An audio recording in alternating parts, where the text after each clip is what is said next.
Yo guys, back again with another F123 wet car setup, and I'm continuing the series with Las Vegas. And I have to say, I still hate this track, especially in the rain.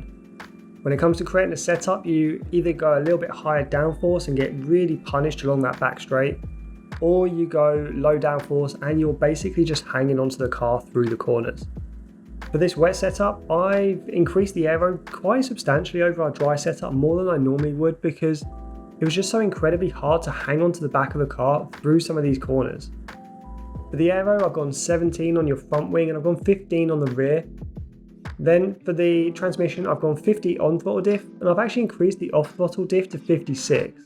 Over rotation on corner entry is a huge problem around Las Vegas, so I tried to mitigate some of that with the off throttle differential.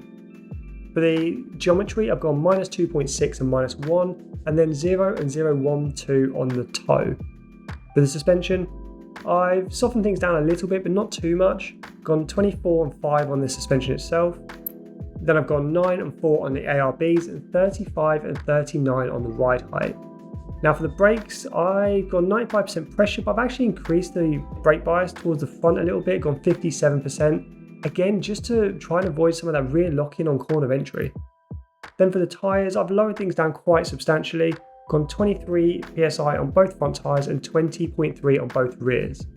Now I hope you had more success with this track than I did, but this car setup was the best I could get, with a compromise between straight line speed and some grip around those corners in the wet. Next up, I'm going to move on to Abu Dhabi, which is a much more enjoyable circuit in the rain.